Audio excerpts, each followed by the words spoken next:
If there's one thing I love about hacking, cybersecurity, and our little corner of the internet, it's that honestly, it can be really entertaining and interesting to watch and learn about. There's quite a few people out there that are geared toward making content that will help you go from maybe never having set hands on a terminal all the way up to claiming your first bug bounty. And, well, speaking of bug bounties, remember back in episode 24 how I mentioned that there are people out there that can make it their career? Today, I'm bringing you another episode of my bonus interview series. We're sitting down with Ben Sadeghipour, who you all might know better as NahamSec. We're going to expand on some of the stuff that we talked about from that first bug bounty episode, get into how he made his way into creating and curating some of the best bug bounty content available, and just have some overall great discussion. I'm John Cordes, and today I'm going to take the passenger seat while Ben talks to us about what the shell it takes to be a bug bounty hunter and share some of his own stories along the way.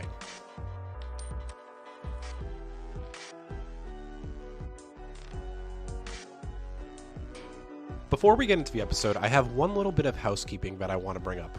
You probably noticed that you're getting more bonus episodes and content recently, specifically this interview series. I want to keep doing this for you once a month as a little add-on in addition to the regular episodes, but I can't do that without two things. The first is your feedback.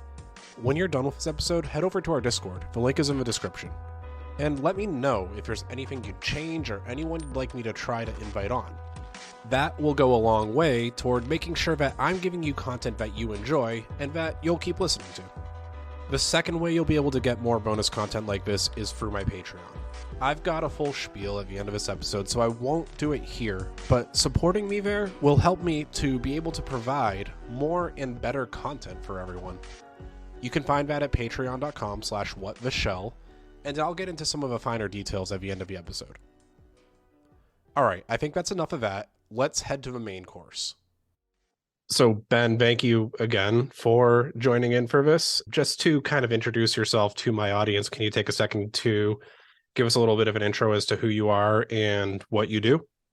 Oh, hey, John. Thanks again. Thank you so much for having me on your show. I'm Ben Sadeghipour. Most people online know me as NahamSec. Usually I would say I'm a bug bounty hunter, hacker, something along those lines, but I don't have the title official anymore. I'm a content creator. I hack things. I still dabble in bug bounties. I'm a pen tester. I do trainings, and I also do public speaking. So it's a lot of different hats that I juggle between. Yeah, that is a lot of different hats. Can you talk about like how you got to the point where you're metaphorically wearing all these hats? Where did you really start out, and how did that journey kind of affect you as you went forward? Honestly, it wasn't like this master plan I had that I want to do these things. It just naturally fell into my lap. So a lot of people don't know my background a lot is that I came from a very weird college. We didn't really do a lot of cybersecurity. There wasn't really good cybersecurity. They were teaching Backtrack when I was graduating, and Backtrack didn't even exist back then. That's how old the program is. But then I heard about bug bounties through a friend, and he just like pretty much told me like, hey, why don't you go make money from hacking since you know how to hack things? And being young and naive, I was just like, oh, I don't want to get caught. I don't want to go to jail. I don't want to go to prison, whatever you want to call it. And he's like, no, like go look this thing up. Just type in bug bounty and just look up Yahoo. I was like, what do you mean like bug bounty? So I go home, I look this thing up, and I'm like, holy crap, people are making money from this thing. And I'm originally Iranian, and being Iranian, Yahoo was huge for us. Yahoo Messenger back home was like the equivalent of like AIM, instant messaging for people that were around in the 90s and 2000s in the US. That was what we used, right? Like that was the main form of like chat room communication. So I knew Yahoo like the back of my hand. I got into hacking Yahoo, made bounties. I worked for one of the bug bounty platforms in the past. Before I joined HackerOne, some things went down, and I ended up going to work at HackerOne. And I just honestly, not to get too deep too early into the podcast, but I just honestly think like we all come into this world with a purpose. We all have been given an opportunity to do something, and mine, I didn't know what it was at the time, but I really enjoyed helping people in all aspects of life. And that kind of got me to going to conferences and that kind of stuff. And it just one door after another opened up. The more conferences I went to, the more people I got to meet, the more opportunities opened up.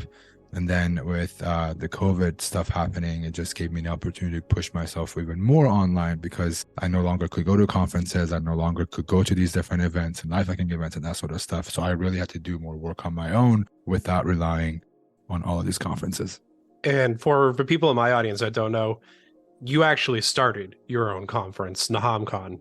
That was a virtual conference online, right? Bringing in different experts, bringing in different talks to be able to help, I guess, facilitate for others what's been done for you. Yeah, so it was originally called VersaCon. A big shout outs to Stoke, John Hammond, and Heath, aka the Summer Mentor. Me and Heath were running to do this thing together called the Man of the Year for LLS. And then COVID broke out and Heath couldn't come to the city I was in. So he kind of like was just like, I'll just help you out with this thing. But we just were doing this conference to raise money for a charity called Leukemia Lymphoma Society. It's a big, it's called LLS. It's a huge, huge charity in the world. We raised, I think, $56,000 from it. And yeah, and it all went to charity. I ended up getting me the Man of the Year title locally in the state that I'm in, or in the city that I'm in. And yeah, it was just for the charity thing. Is just like, I knew these corporations have the budget to allocate to conferences. COVID happens, that budget is still there. They're not spending it. And what conferences charge are what we charge in comparison to conferences was a fraction. If you go to a big B-size in a big city, you're spending $10, $15, $20,000 for a table. Ours, the most you spend was like $3,000. And if you have 10, 15 sponsors, that raises a lot of money for that charity, right? So we wanted to do that. And then the other part of it was that I've gone to so many conferences and I love going to conferences. I've loved it as a kid. I've gone to them all the time as a kid. It was just more on I go to these different conferences, but it's so wide, right? You go to your local B-sides, you have people that want to talk about blue team, purple team, red team, things that you don't even care about, AppSec, code review, all these different things. And it's just too wide range of content. So what do? You spin up your own conference, you invite people that you want to hear from, and the topics you want to hear from, you put them on a stage and you make your own conference. You're making a best of almost at that point. Like, it's specifically geared towards what people are showing as the high interest, high reward kind of fields. Exactly. And then with NahamCon, that's when NahamCon was created. The purpose wasn't to gatekeep speakers. It's just more of I know what I want to hear. I'm in the industry. It's very focused on bug bounties. I know who the top bug bounty hunters are. I know who's doing research. I know who's making the top dollars, who's, owning the biggest companies. And I know that's what people want to hear. They don't want to, it's not that they don't want to hear from other new hackers, but it's just more of am I going to sit through this talk myself? If the answer is no, I can't have them come to the conference. Right. And even in my own experience doing conferences in person, right, there's also a certain kind of navigation that you have to work around. Am I about to go to a talk that is actually just a 90-minute vendor presentation? Or am I going to go to a talk to actually, facilitate some new learning here? And there are ones that kind of breed the two together, but I think it is sometimes hard going to regular conferences and being thrown, here's 90 minutes of why you want my tool, not here's 90 minutes of interesting and something that you can take away without really spending money right away. Yeah, exactly. And, not to go down the rabbit hole, the conferences thing, but yeah, it's just, I wanted to put something together that if my dream conference would happen, what speakers would I get there, And every year I reach out to there's a core speakers that I go to because that's what the community wants. I want to hear from these people. And then there is these up and coming new hackers. I want to hear how they got there. And there is that group of people that are crushing it with new research, with new vulnerabilities, new CVEs, new techniques, whatever that is. And I go after them and invite them and I put it together. And it's very much focused on I don't want to call it just bug bounty, but it's on the offensive side of web, or just applications in general, but it's mobile application, it's IoT, it's web, all these different things. It's a really wide area that honestly, I guess you're right. Bug bounties is kind of the top of a tree, but it does branch down into so many different categories that it's almost its own mini DEF CON in terms of I can see the village for each of the things that you're talking about right now in my head. Yeah, it's like the red team without the Preves, without the phishing, but it's like the first entry point into something, right? If you look at bug bounties. And that's why I could have, NahamCon with it, just more of a, what are the techniques that people could use in pen test and red teaming from an outside perspective, from a, if you're doing red team, you're on the outside, you haven't fished anybody, how do you get in? Those are the things that we go after, more than anything with speakers. I feel like I've seen it, but you've worked with Al Has Red, right? Yep. On the stream that I do on Sundays, he was actually one of the guests. I had him on my keynote. I hosted a keynote for Red Team Village last DEF CON. It was me, him, John Hammond, and O'Day from the Top Hacker on Try Hack Me. I remember going by the village around and trying to see if I could just get I review in my view at that point, because I had seen that online, that was something that was happening. And it was my first DEF CON last year. So I was a little bit overwhelmed with everything at the time, but seeing that put together was like an almost all-star team of some of the bigger content creators out there. And we're talking about all of you guys leading the red team keynote there and this powerhouse of content creators. How did you go and decide that streaming was where you wanted to make another impact? Because I think you being so geared towards education, it makes sense. But when did you decide that was going to be something that you really wanted to do? The streaming thing is kind of weird. I've always wanted to do streaming. Me and my buddy used to, like, I feel like everybody else has done this, but 7 years ago, me and my buddy would just stream Call of Duty together. But the catch was we'll play split screen multiplayer. So you would have two dudes on a split screen on the same monitor playing Call of Duty and streaming it. We thought it was going to take off, it didn't. But I've always wanted to stream. We just really, really wanted to stream and get into the whole concept of, like, having a stream community. I think one of the hackers, Zshana, was doing some, like, they weren't streams, they were like Google Hangouts of some sort, I think, that he was doing, and he was inviting people to watch him do some stuff, but it just wasn't, that was just one person, and it wasn't really hacking. He was like doing slides, if that makes sense. He was doing presentations, and like he had some like sites that he created that he was hacking on. I just wanted to eventually get into streaming, and the whole purpose was, how do I teach people the things that I know on a live target while I do the whole dance of being responsible with disclosure without closing any, disclosing any vulns.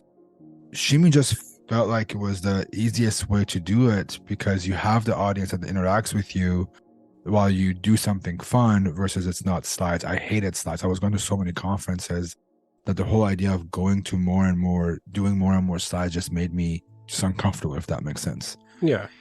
And streaming meant just something very casual. It just gave me access to people that don't go to conferences. I mean, let's be honest, a lot of us are introverts.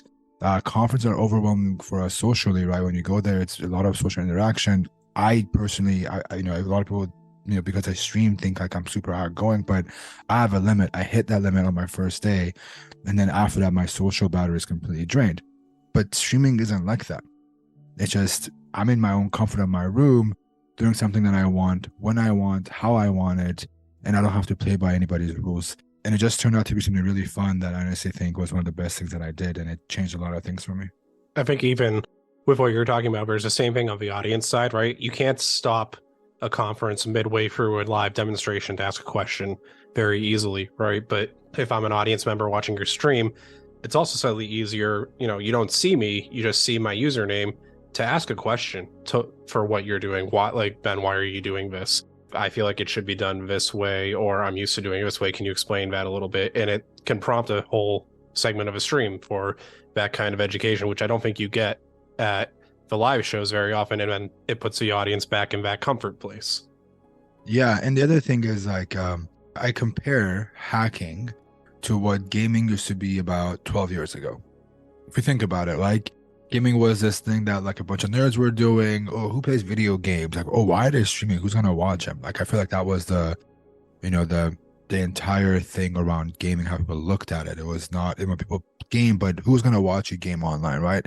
And I've always thought hacking could be one of those things. Hacking could have the esports likes events that we see coming out, more and more now. It could be something that we can stream thanks to these companies like Hack the Box, Try Hack Me, CTF Challenge, all these different things that are out there. But it's just it missed somebody willing to put themselves out there to do it, because when it comes down to hacking, you're not just playing a game, but you're also demonstrating your technical knowledge.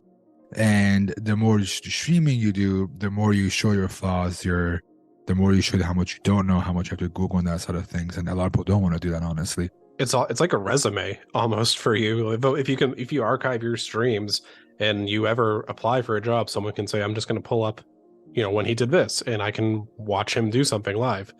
It's interesting to think about that side of it. Yeah, absolutely. I just felt like hacking could become a thing where we see more and more hackers stream.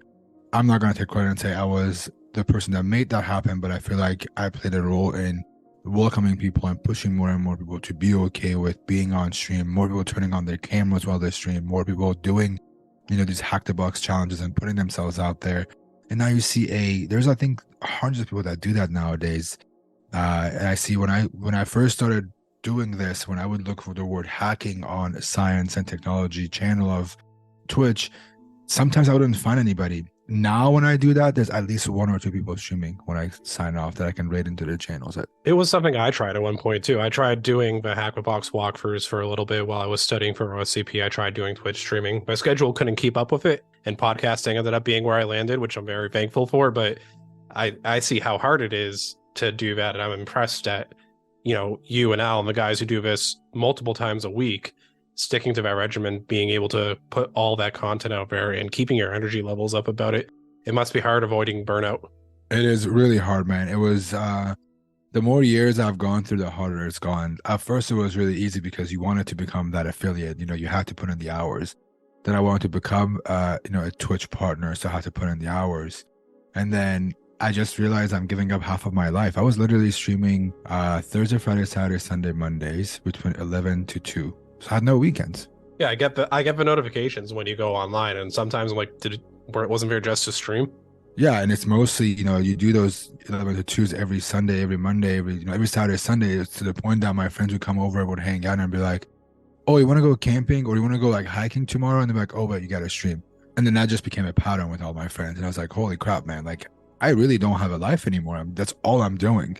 So I kind of changed everything and I had to kind of put a pause and I took a really long break, not just for fun. I try to stick to a schedule more and more, but if I wake up and I really don't feel like being social. So there's a difference between being lazy and really not feeling like being on a stream. And I've learned which one it is. I can differentiate the two kind of. If I really don't feel like doing a stream, I just cancel if I don't have a guest and I just apologize and not show up. And I've realized people don't care. People don't get mad at you. They understand. Right. Like, especially when some of your audience might not even be there for the live stream. They might be going for the YouTube archive. Right. So you've got plenty of backlog to work through. You'll be on tomorrow. There's always a new day. Like I've learned something slightly similar in that if I take a week off, no one's mad at me. If I say, hey, I couldn't get this episode out in time and I don't want to rush something to give you guys something that's not good, I want to make sure I keep myself up, right? No one got mad. Like that is a weird lesson to learn the first time. I do appreciate the talk about streaming, but I wanted to ask a little bit about some of the bug bounty stuff. And yeah, for sure. Before we get into that, I had a little question that I posed on an episode I did where I had covered kind of a history and what is a bug bounty program in general. And one of the questions I wanted to get your idea on, which was, when do you think the first public bug bounty was? Or what year do you think that happened in? And if you have any guesses as to what it might be? So there is reports that I feel like VW or something did a bug bounty in the 90s sometime, in the late 90s, early 2000s, maybe, for their cars. I don't remember what it was, but it was a thing that we always, so I worked at HackerOne, that was one of the things that like we always talked about. But on a web portion, I want to say like on a actual bug bounty for products like online, I want to say 2011, 2012, probably someone like Google or Facebook were the first to do it. So you were right with the bug. It was in the 80s. It was 1983, and it was a VRTX real-time operating system in their car. If you found a bug, you got a VW bug. So you get a bug if you find a bug. And then Netscape Navigator 2.0 in 95 was one of the first big web I forgot about that one. Yeah, I forgot about that. I knew that one. Dang it. Okay. Yeah, the VW one has been like beaten into me, so I know that one for sure because of how much we talked about it. But the second one, completely forgot about. It's a really good one. And then I think after that, this one is conjecture on my point, but I think it might have been Firefox because I was in high school when they put out that, and I remember being like, you can earn money trying to hack Firefox now. That is really cool. Yeah, Firefox I know has been they've done a bug bounty for a while. Chrome was offering bounties for a while too before, other programs went up. I would love to know which company actually issued the first bounty over, hardware or software or something like that. That'd be very, very cool to see. Yeah, and if it was an actual cash bounty, because I think early on there were a lot of places that were like, we're going to give you whatever our service is as a reward for finding these bugs. I don't know who pulled up the first cash bounty. From what I have in my notes from that episode, Firefox offered up to $500 in 2004. So it might have been right around there, but that was the first time cash really started getting paid out. But while you've been working and you've been doing bug bounties, I was wondering if you had any kind of top stories or top bounties that are super memorable for you. I know on your HackerOne profile, you have an article or a blog post that you had wrote about the time you had hacked Lyft. Yeah, that might be one of my favorite ones. Ones that I can talk about. This is a really hard one because a lot of them I'm actually pulling up my HackerOne profile to see what's public. A lot of them are invite only bug bounties that I hack on, so it's really hard to talk about them. Honestly, I think Lyft and Snapchat, even though they're from 3, 4, 5, 6 years ago, maybe even, they're the favorite ones I've done, not because of the vulnerability itself, but one was a collaboration between me, Dakin, Zayed, and we also took that research and bundled it as a talk at DEF CON. It opened up a door for me to talk at DEF CON for the first time, but also it won the hacking technique, the first or second place on Burp Suite. They do that, they do it every year. They just did theirs in 2023. That also won second place or first place, something like that year. Those are probably the favorite ones because it really pushed me to learn something new. They're also big companies. Who doesn't want to say I've hacked Lyft, I've hacked Snapchat, companies that most people know. Can you talk a little bit about the process for finding the Lyft vulnerability that you had exploited there? That's a really good story, actually. Yeah. So I was traveling to some Chicago cybersecurity thing for work. I was speaking at, and mind you, that was probably one of the highlights of my career because I flew in from one city, came home. The next morning I went to Chicago, and then I had to come home from Chicago and go to Argentina or Singapore or something like that for work. We're just doing crazy travel that week. And it was me and the same two group of people that were doing this. And I used Lyft. I religiously used Lyft for a while because the prices were cheaper than Uber. I did Lyft driving in college. I don't know why. I just love doing Lyft, right? And I'm traveling, and I get a Lyft from my house to the airport, and from the other way, from the airport to my house for my last trip, right? And the next morning I wake up, I'm on the next flight over to go to Chicago, but I'm filing my expense. So as I'm closing one ride to request the next one, go to the airport, I go, oh, what is this new thing? You can actually put an expense report in here. You can put a note for your expense report in here. And, I always put payloads and everything. So I just put underline, the H1 tag that makes things bigger. And I just put my expense. I go ride from airport home for trip XYZ. Don't think about it. I wake up the next morning on the plane. I go, I got 4 hours on this flight, 3 hours. I'm going to file my expense report. So I click on this expense, and what do you see? There is a giant rendered HTML inside of a PDF. Right? For people that don't know, if you can get HTML to render in a PDF, that happens server side, and that causes a server side request forgery, where you can pretty much access local files, local resources, local network within that application or that machine. And in our case, this machine was sitting on AWS. But the problem was I had to take a ride every time I wanted to exploit this. And I just started this freaking flight. I'm 3 hours away, and I'm messaging my buddy Donut. We were really close back then. I'm talking to him oh my God, this is just firing, dude. What do I do? Holy crap, what do I do? And he goes, well, I'm at work right now, but I can take an Uber or take a Lyft and go to the Starbucks down the street, but it's only a block away. This Lyft driver is going to hate me. And I go, screw it. Tell the guy you're going to tip him, take a Lyft to Starbucks, and then get dropped off and take another one back. This is literally within the same block. So you could have walked it in 30 seconds, I think, in San Francisco. So God bless him, he does this and he comes back, this thing fires again, but we couldn't exploit it. Later, we would come back from the second trip and I went to Dakin, we worked together at HackerOne together.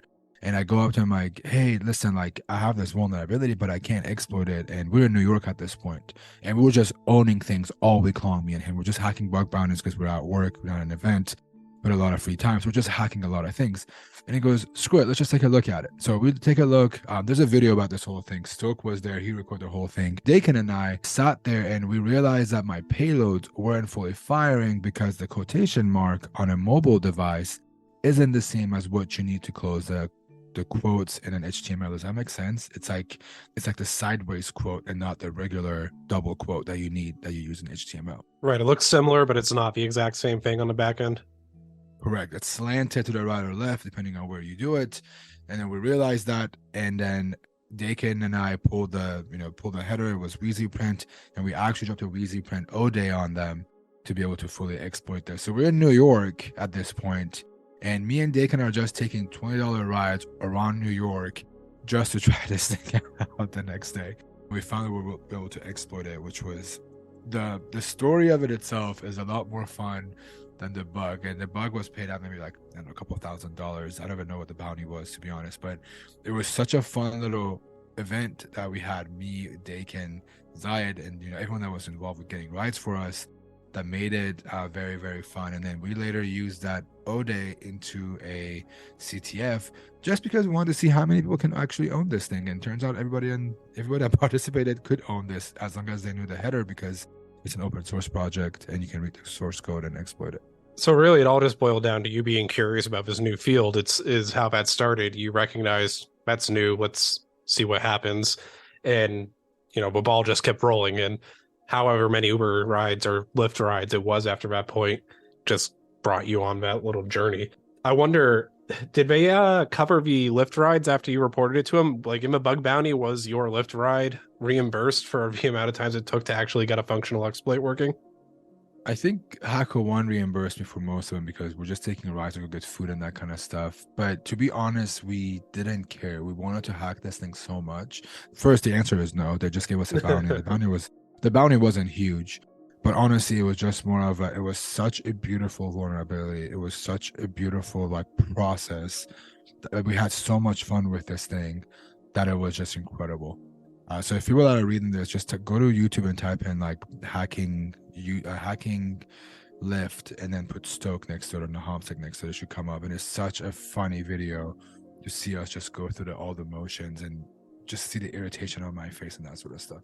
Definitely going to put a link to that into the description of this episode so that people could just go in and click that.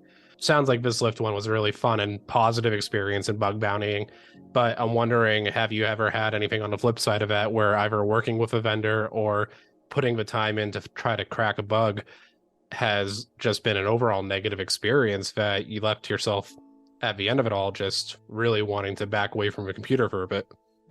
Oh, plenty of time, man. It's happened more than you can think, but at the end of it, I've learned that you can't win them all. I can get pissed off and get angry and want to quit bug bounties or whatever. It's not going to solve the issue. There's been a time where, one, in my head, I think something's more critical. The company doesn't think it's critical. That's happened a lot. And then, we go back and forth. And a lot of times the companies are nice enough and they kind of compromise. And there's times where the company just pretty much tells them to take a hike. We're not going to take your argument. But it's happened. It's happened a lot of times. But that's just the risk of doing bug bounties. But when I was doing bug bounties full time, I was doing them in such a massive amount of vulnerabilities that it just turned out to be you know what? Screw it. The next one will make up for it. Yeah, I can see where that would be, especially if you're trying to do this as a full-time position, right? I feel like it's very rare that you're not just going to ever be floating into the next one or trying to find something else. There's options everywhere, I feel like, especially when you use the tools like HackerOne to try to facilitate where you can find bounties. One of the things that we had talked about a little bit in my own Discord server was, I think some people see bug bountying and they're like, I want to claim the high payout bug bounties. That's what I want to do. I want to get a $10,000 bug bounty. I want to get one of these legendary Apple $200,000 bug bounties, but I don't think people realize the amount of work that would take and that might be kind of in some of those cases, a once in a lifetime crack to get a payout that big. I wanted to maybe talk a little bit about what that actually looks like as a profession, right? Are you cracking a lot of bugs at once? Are you going through and doing smaller levels to get lower payouts and a higher number, and what that looks like? So one about the whole wanting to get the top bounty, I posted this tweet a while ago that I said getting the top bounty on a program is like getting the high score on an arcade game. And that doesn't happen overnight, right? If you go into an arcade and you set the highest score on that game, you must have played that game all your life.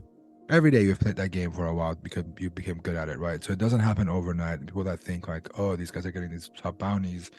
No, there's been countless years that happen in the background for that person to get to the point to claim that top bounty. When I do bounties, obviously I do it, now that I do it full time again, it's the whole purpose of it is to make a living off of it. But I'm not going in with, I'm going to get this top bounty today. I'm just going in as I'm going to try and own this application every possible way. And I find one pattern of mistakes and I just zoom in on that as much as I can until it's completely dry. And then I find another pattern. And sometimes those patterns come together. I find two different patterns of mistake and I just rinse and repeat. But it's never that I go, oh, I'm going to get the top bounty. I mean, that's great. I want to do that. It's not that I tell myself, you're not going to get this top bounty. But the whole purpose is just going into this application and finding as many vulnerabilities as I can in hopes of coming across that one thing that's going to give me the top bounty, or it's going to find me a critical vulnerability or whatever that is. Yeah, I can see where I really like the arcade analogy there, that even within bug bounties, you'll probably find people very specifically honed in on one either application or type of bounty hunting. In that case, it sounds like. Yeah, and the people that get those top bounties on a regular, they're really, really, really good at just owning organizations. It's no longer just web vulns. They find these very unique and interesting endpoints within these websites. For example, they know where things get leaked. They know, where to find important documentation or important endpoints that could do particular things. For example, they could be they know how to find SSRF at a mass because of these certain endpoints. They know the patterns of mistake that every organization makes by probably not gating their Jenkins, for example. Those were the things that you would see 3, 4, 5 years ago. It's just people that were talking about owning companies that were finding, on Jenkins, or they were finding some GitLab Enterprise that didn't have proper authentication and they were finding vulnerabilities within them. Those people are just very, very good at knowing all these companies that are big, no matter how big they are, they make the same mistakes. I just got to find those over and over and over again. I think that's an interesting fact to think about, is like that mistakes aren't necessarily localized to one place, that the same idea can be applied and templated and likely found in a lot of other different areas of the same industry or for similar programs. And I did have a couple people who were interested in maybe trying to figure out how to get off the ground and what some of the best practices were getting off the ground in bug bountying. And I know you've done everything from your countless tutorials to having a full Udemy course on doing bug bountying, but do you think you could kind of maybe walk through what it kind of looks like for someone who would want to get started today in terms of figuring out how to do bug bountying? Yeah, the first thing is just do it. Like, honestly, just go and do it. Stop, giving yourself an excuse of, oh, I don't know enough. I'm not going to find anything. I deal with the same thing of like, oh, I'm not going to find any bugs. What's the point? Trust me, I go through that every couple of weeks where I get burnt out and I go, well, what do I do? I'm not going to find anything. But then I push myself. What do you know? You find more vulnerabilities. So that's the first thing, is just to get on the computer and get on the keyboard and do it. And I know it's intimidating when there's all these different programs, all these different hackers. You see all these different tweets and all these different things that are, people are coming out and saying, I found this bounty, blah, blah, blah. Just forget all that noise and go and do it. So my recommendation for people is, and you can come after me in the comments, I don't care, is go and do vulnerability disclosure programs. The vulnerability disclosure programs are the see something, say something. You don't get paid for your bounty, but you get recognized for your work. And honestly, with companies like Bugcrowd, HackerOne, those are the ones I've had a lot of experience with, is you find vulnerabilities in these smaller programs or these VDPs, you get fed into the algorithm of private invites. You want to find a way. The biggest thing that I want to stress to people is you want to find a way to break into the algorithm, and you want to be able to get invited to private programs, even if those private programs have been run by other hackers. Once you get into those private invites, you can either decline the invite and ask for another one. These are all automated. You go and you say, I don't want this invite, and within 24 hours, it gets replaced. It takes one program for you to find one program that you're going to find 3, 4, 5 vulnerabilities to build momentum, to get more invites, and just rinse and repeat this entire process. So if you're new, you want to do this, go learn the basics, go to WebSec Academy, go to Hacker 101. Speaking of invites, if you go to hacker101.com, you can do some of the CTFs. They give you invites. Once you finish, 3, 4 flags, that means an invite to a private program. Go do those things. And then once you've learned them, you get invited, just hack. You have to do some of this. So the Power of Defense is a really good one. GM, Ford, IBM is a really good one. They don't pay, but it's a really good place to, one, learn how to automate some stuff, learn how to scope out a bug bounty program, learn how to approach a target. And then they have so many different applications you can sign up for and hack on that is just endless vulnerabilities. And then that just opens up the door for you to get to private programs. And then you find a private program that's really good. You go up the ladder, you go up the leaderboard, and you get more invites and more invites to bug bounty programs to hack on. And I think what a lot of people don't necessarily realize off the bat is you talked a little bit about doing some of the kind of CTF stuff at the start of this, or going into the HackerOne site and getting a flag for private invites, right? I don't think a lot of people realize that these are grounded in real world situations when you have stuff like this, that, oh, I'm just doing a training is what I think a lot of people think of it, or I'm doing a game right now. But at one point, what you're doing likely would have claimed a bounty. So I'll tell you this. I used to work as the head of hacker education on HackerOne. I built a vast majority of the CTFs on Hacker 101. I didn't personally write the code, but I designed the concept with a friend of mine called Adam Langley. He's a huge CTF creator. He's awesome. Definitely go check him out. But we created the CTFs. Everything we created was either based on a vulnerability that I found or something based on the disclosed reports on HackerOne. So you're not just doing this, a challenge. You're not just playing a game. You are literally hacking on a thing that somebody else has gotten paid for.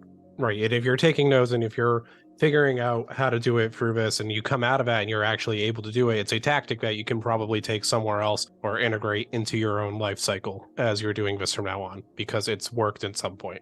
For sure. I think CTFs are a really good place to just build the fundamentals of everything you need to know about hacking in general, but also more if you're doing web CTF stuff. A lot of them are based on things that have happened in the past. And also with CTFs, there's a solution. So you're not just hacking for nothing.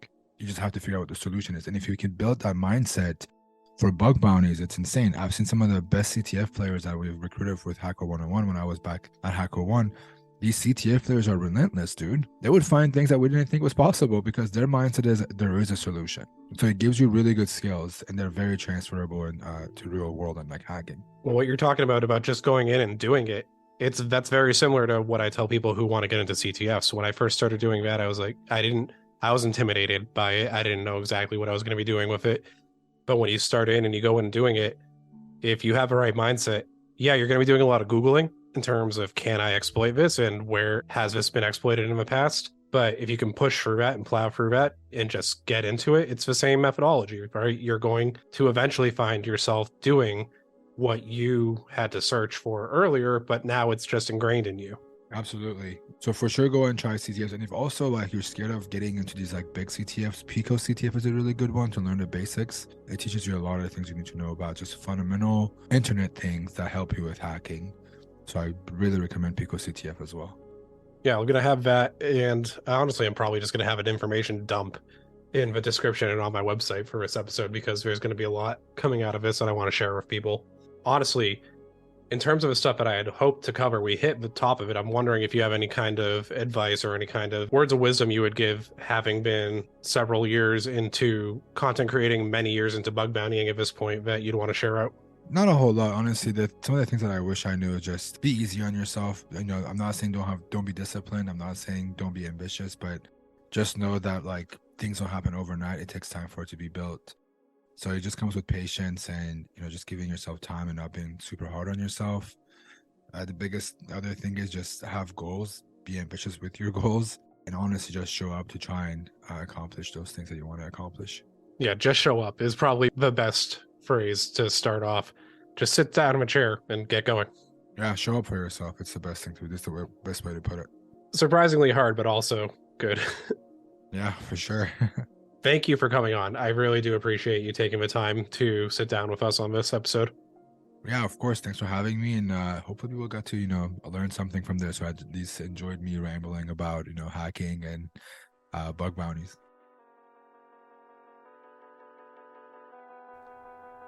That episode is one of the ones that I've had on my podcast bucket list since its inception. If you're interested in learning about bug bountying, I've got a bunch of Ben's socials and links in the description of the episode. I highly encourage you to go subscribe. And to Ben, thank you again for coming on the show. It says a lot about our community when we have bigger guests and content creators such as yourself be open to collaborating and coming on. And I hope that attitude ripples out to anyone listening. If any of you want to hang out, you can join me and some of our fans in the show's Discord. The link to that and my socials are in the description of the episode with everything else. And lastly, as I mentioned at the start of the episode, there is something else that I want to talk to everyone about. You probably noticed that, hey, there's no ads in this show, and that's pretty neat. That doesn't mean that the show doesn't cost money to make, though. So to help offset the cost, I did launch a Patreon. And it's as simple as going to patreon.com/whattheshell. There's a couple different plans out there, including varying levels of bonuses. Do you want to support the show? Do you want some Discord flair on our server that will make you stand out? Hell, maybe you even want to commission a mini episode that'll be available on Patreon. It's all there, but I'll let you decide if it's worth it. I get it if it's not something that you're into, so don't sweat it. And lastly, before we go, speaking of signing up, here's a thanks to all the existing patrons that are helping me keep the show running. So thank you, and I do apologize again on any pronunciation errors. I'm trying. Thank you to Benjamin Sweetnam, John, Jay, Adon, Kristen Odegaard, Pafer, Chris Finnick, Ben Marcarell, Pseudo, RKA, FLD, VXUB, which is exactly how it's typed out, and last, but certainly not least, the user that's continuing to test out the limit of characters in his username, and I'm pretty sure I've got memorized at this point. Quote, I use Pot of Greed to draw 3 additional cards from my deck. Thank you for supporting the show. It truly means the world to me. I'll be back for another episode of What the Shell.